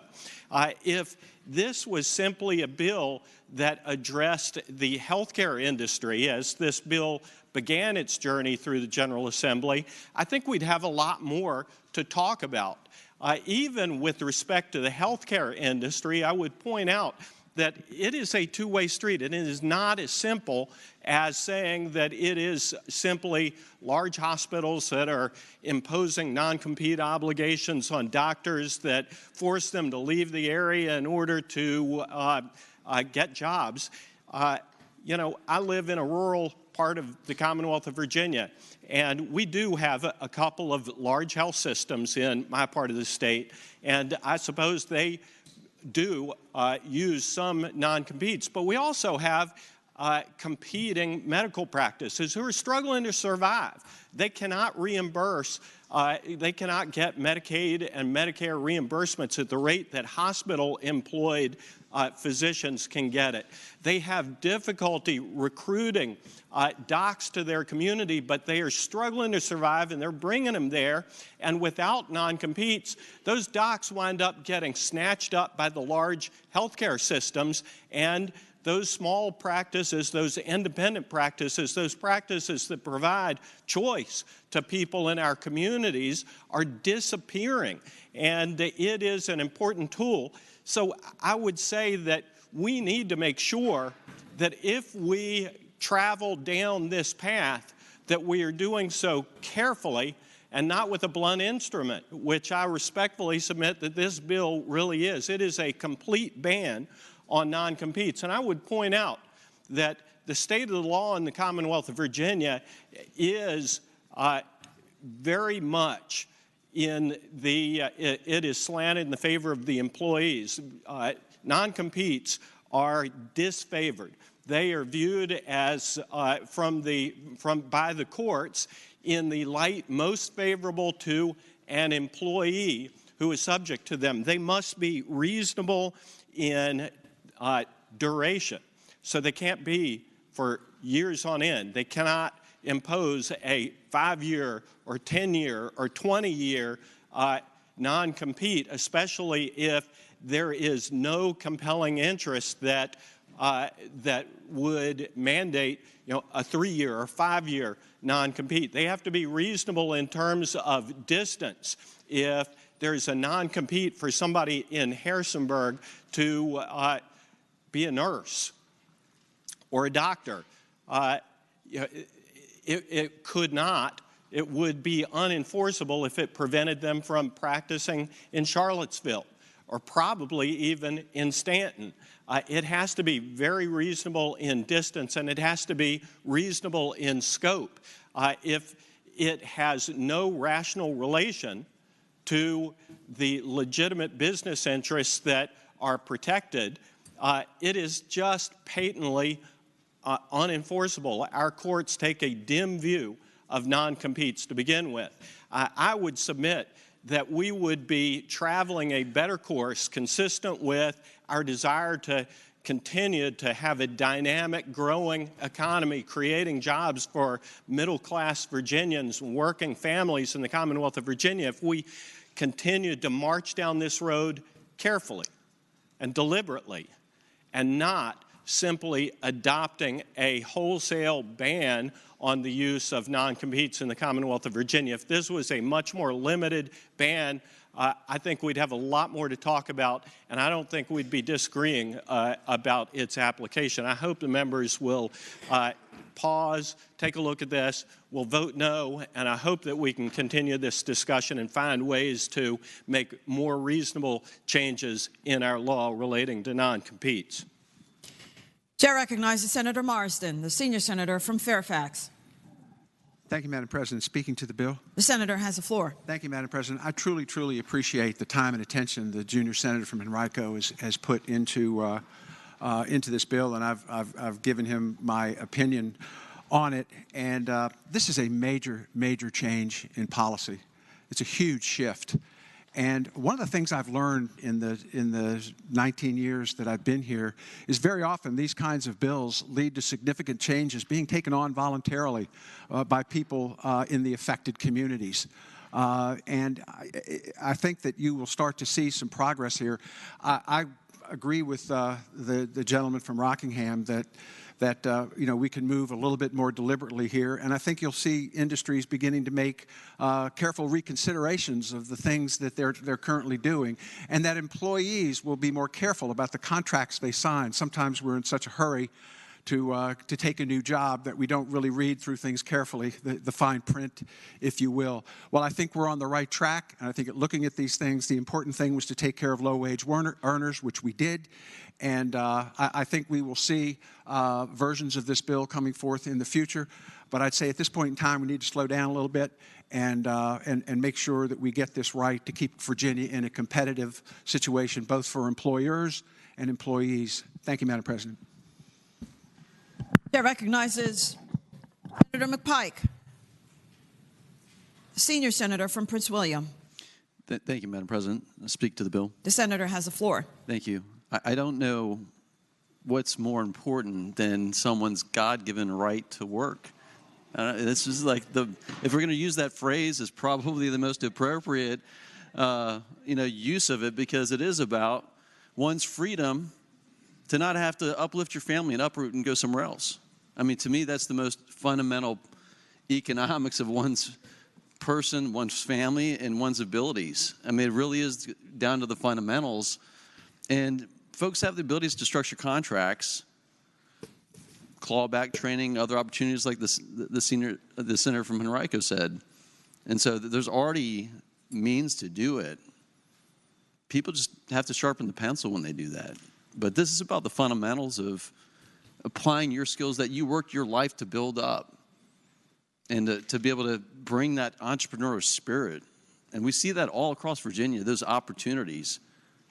This is, I think, the patron's done a good job at taking into consideration, in fact, slowing it down, which I think everyone appreciated, and bring it back to committee, hearing it through, hearing concerns, incorporating those into amendments.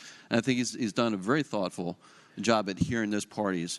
But this is about freedom, Madam President, and I hope the body supports this bill.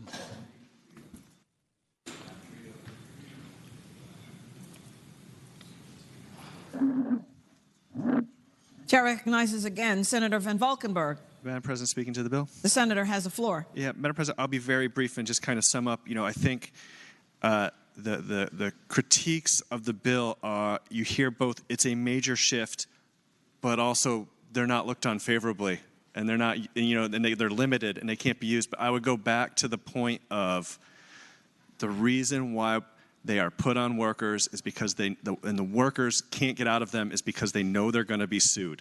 Employers are using lawsuits to keep folks into these positions.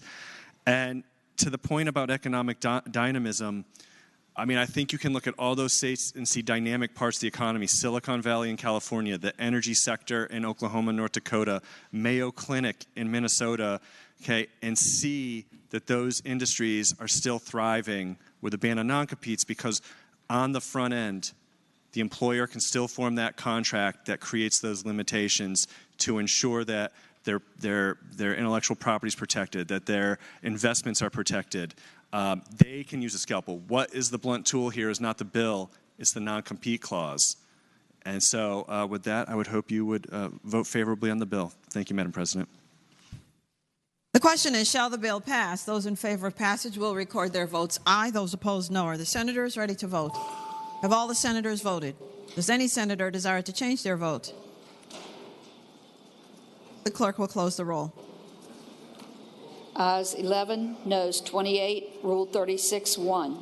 Ayes 11, noes 28, Rule 36-1. The bill fails.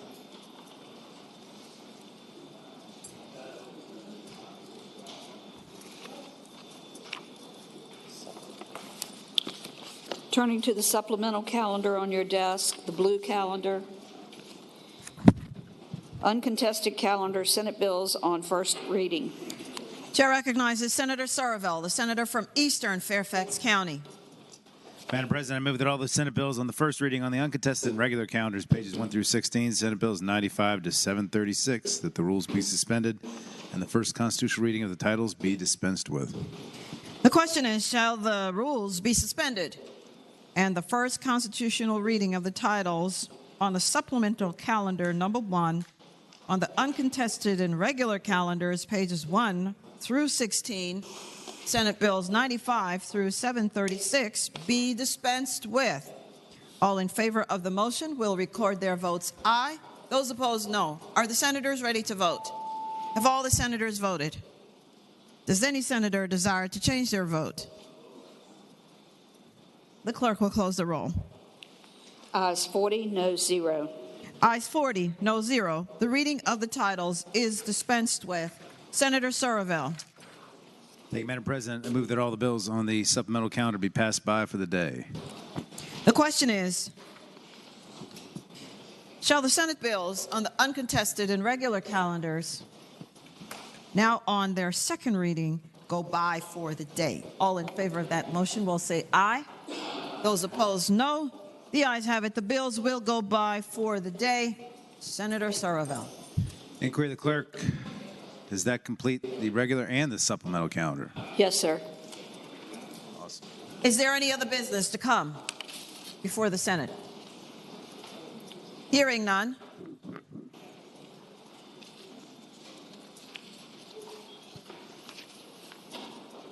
For what purpose does the senator from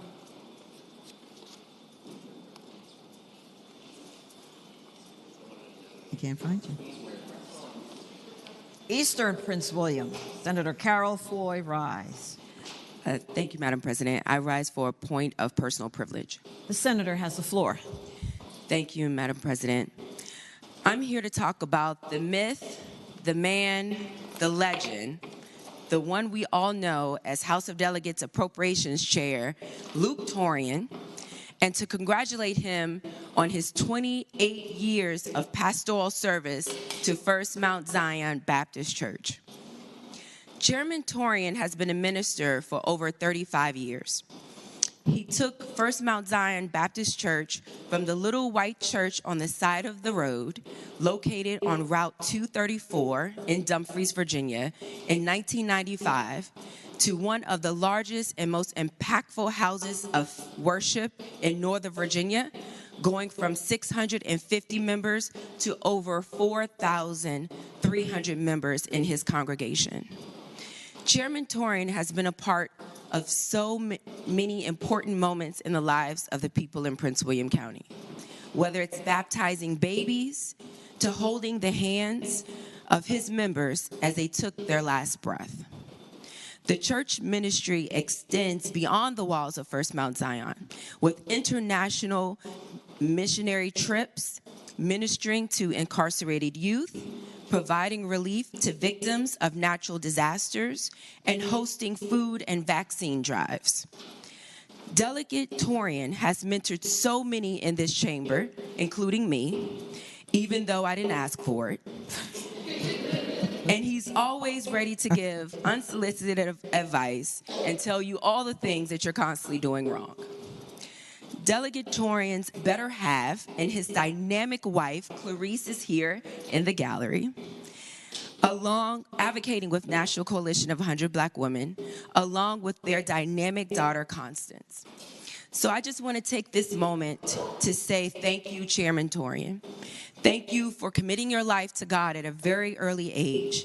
Thank you for all the sacrifices that you and your family have made that's made Prince William County members so much better because of it. And thank you for walking in your purpose. Chair recognizes Senator Reeves, Senator from Orange. Thank you, Madam President. Rise for a really quick announcement. Senator has the floor. Ladies and gentlemen of the body, tonight is the General Assembly Military Veterans Caucus Appreciation Night over at the War Memorial, and I know we have about 4 or 5 flag officers and a bunch of folks coming that would love to hear what we're doing here. Thank you, Madam President. The clerk will report any announcements on the desk. Today, Thursday, February 8th, the Committee on Transportation will meet 15 minutes after adjournment in Senate Room B. The Education and Health Subcommittee on Public Education will not meet.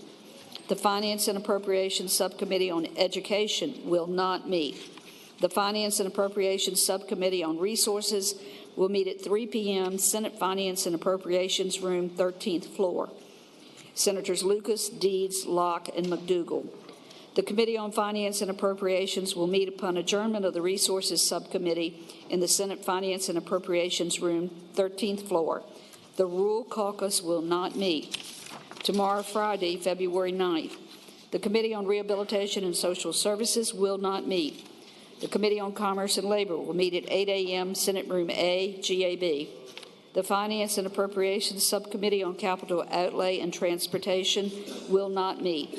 The Education and Health Subcommittee on Health Professions will not meet. The Committee on Rules will meet at 10 a.m. Senate Room C, GAB.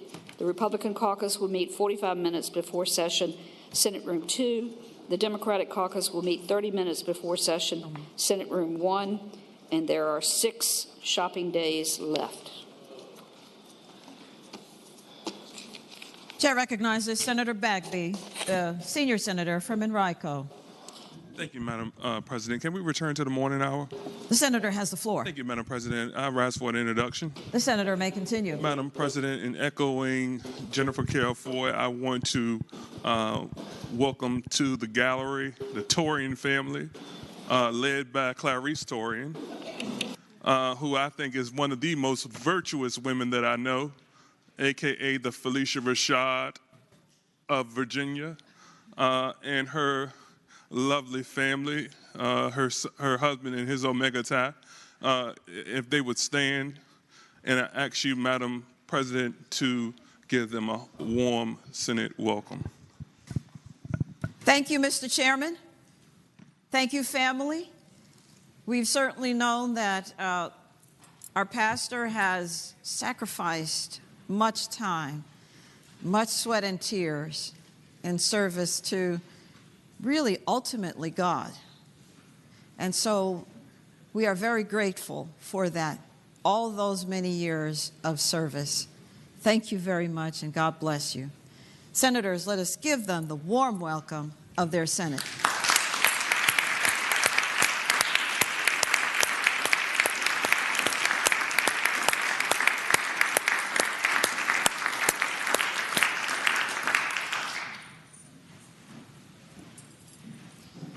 Is there any other business?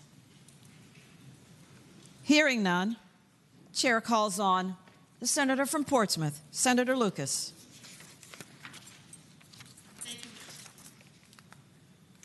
Thank you, Madam President. Madam President, you heard the announcements given by Madam Clerk that a lot of committees will not be meeting on tomorrow. But Finance will be meeting on tomorrow. Therefore, Madam President, I move that the Senate do now adjourn until 12 noon on Friday. Got a lot of bills. The question is, shall the Senate now adjourn until 12 noon tomorrow because of a lot of bills? All in favor of the motion will say aye. Those opposed, no. The Senate stands adjourned until 12 noon tomorrow.